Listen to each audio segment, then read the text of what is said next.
Hi there, this is RangerQuiet, and I just wanted to show you a game I'm currently enjoying, No Man's Sky.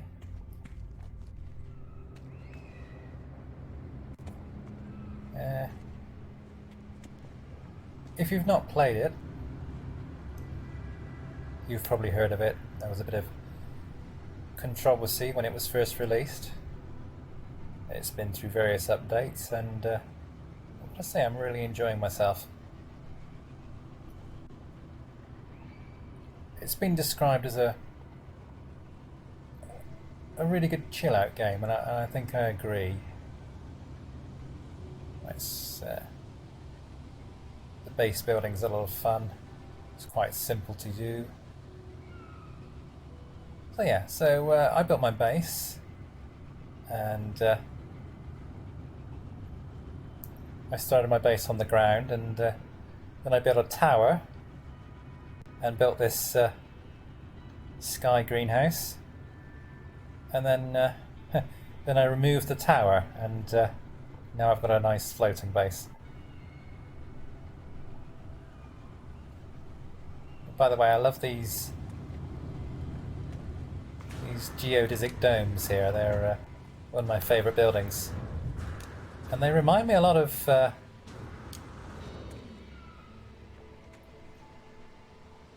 70s dystopian movie called Silent Running.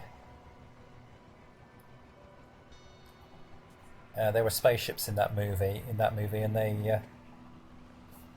they were basically like giant greenhouses or biomes, and they were preserving the last remaining plants from Earth. A great movie. I'd highly recommend it. It's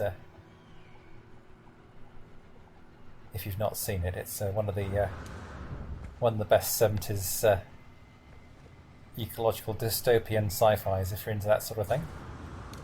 So anyway, another thing I was quite pleased with was is my current main ship. It's found it quite by accident. I was just on a space station, and it pulled up, and it was relatively cheap. Luckily, I had enough money to buy it. As you can see, it's an exotic ship. It's fairly rare, and it's an S-class, which is the highest class of ship. Now, it's not very spacious, which is very true. It doesn't have much of cargo space, as you can see, and what cargo space it has I've mostly filled up with upgrades. But I'm using this ship to explore. So you see I've added hyperdrive upgrades and pulse engine upgrades.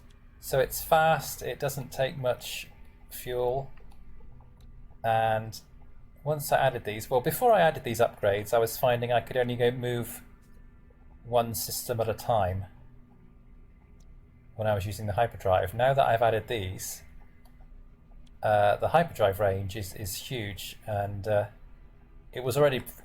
base range was already quite good with this ship, but now I can cover vast distances and only use up a small amount of fuel, so it's great for exploring.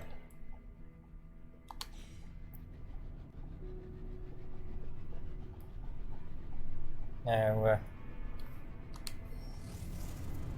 another thing I really like about the current build of No Man's Sky is that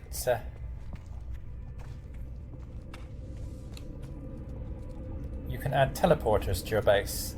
Now, these are very useful, especially if, like me, if you've got a sky base.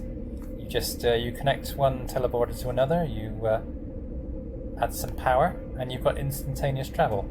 There, straight away. Now down on the floor. By the way, sorry about the motion blur, and I apologise for the fact that this isn't probably the best looking or sounding video out there, but I've only just started trying to record these, so I'm learning as I go, basically. But, you know, if you have any tips, then yeah, I'd be more than happy to receive your comments.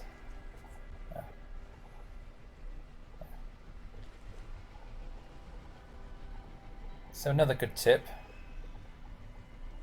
if you didn't know, these storage containers, as you can see, they're numbered.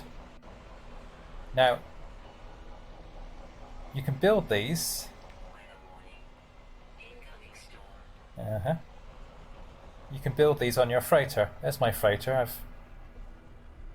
And you can also build them on a completely different base. Now that means that whatever inventory you put in here, it's available in all the other locations. So it's available on your freighter, and it's available on the other base as well. It's like having one central inventory, basically. It's a huge time saver. You don't have to keep running around, running back to one base all the time to restock. Yeah. So it's a lovely planet, but the weather is a little hot from time to time, a little noisy as well. Let's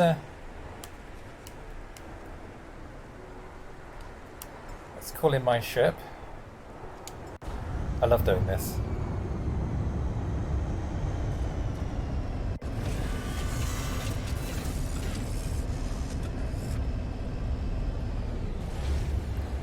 I'll just take it for a little spin.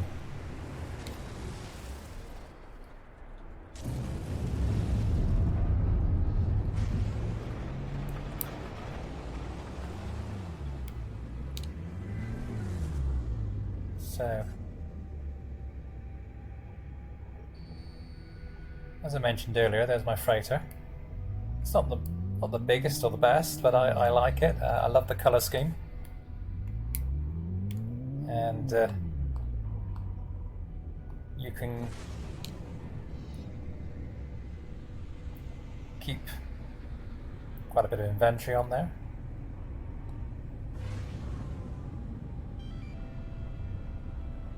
At the start of the game as well, if you've not upgraded your own ship with hyperdrive modules, the freighter is probably the best way to walk around and travel because it's very, very fuel efficient. Now, there are lots of ways of making money in No Man's Sky. One of the good ways by having a fleet of frigates and sending them out on missions. So these are my frigates. Some of them are built for trading, some of them built for mining, and some of them built for fighting. And what you can do is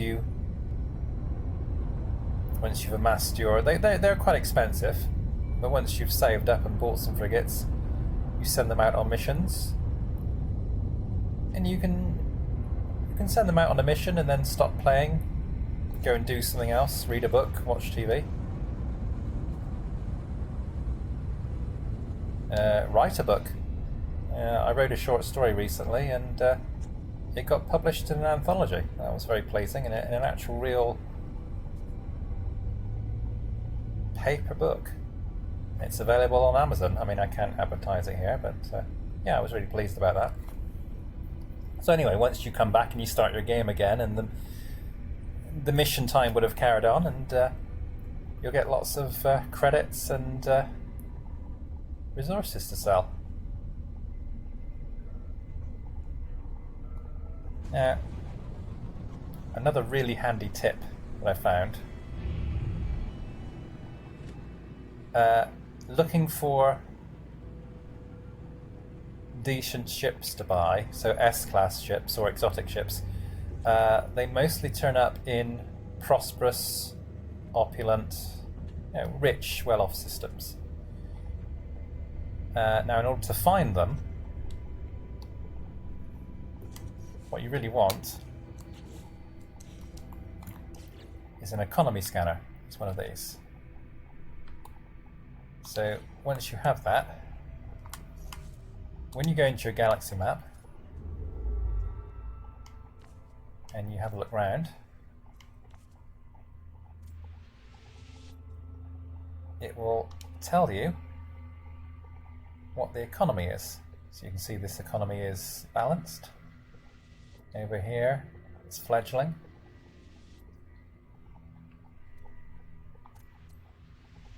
Over here it's destitute, but you're looking for like a very rich system,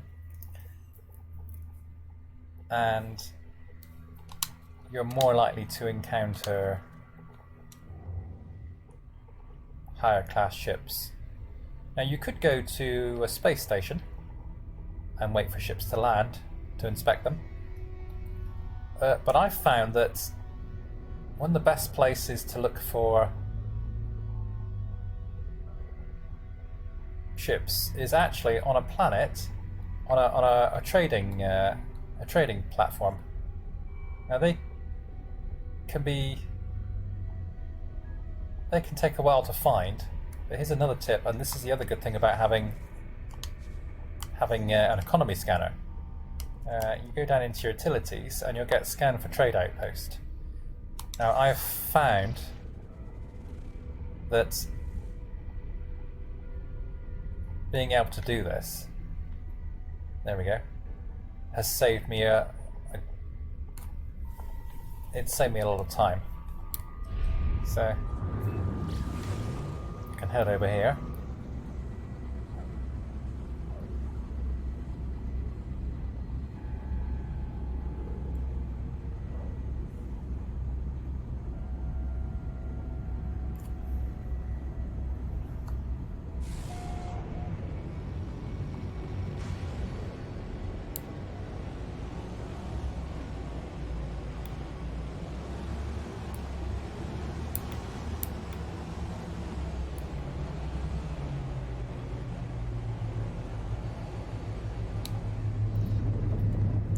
Now, here's the trading post, and whenever you see those green rings appear on a landing platform, it means it's not going to cost you any fuel to take off. Now, once you're here, you see there's several platforms, and I've found that you get a lot more ships taking off and landing on these.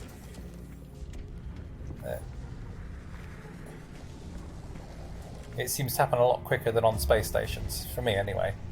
And then you can scan them, look for a ship you want.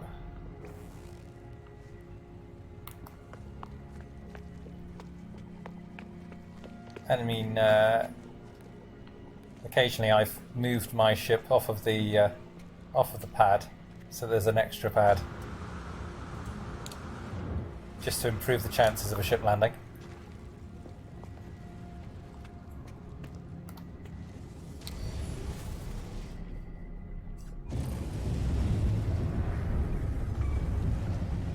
Scratch the paintwork there. So there you go. Yeah, it's just a little bit of No Man's Sky. There's lots more to do in it. Obviously, you're finding interesting alien creatures and scanning them, and there are story missions. There are alien languages to translate and learn. There's a lot to do. I've not gone into a great amount of detail. It's just a little taste. Main thing about No Man's Sky: exploration. I think that's its strongest point. You can just decide to go somewhere, check it out, find a whole new solar system. That's it. Thanks for watching.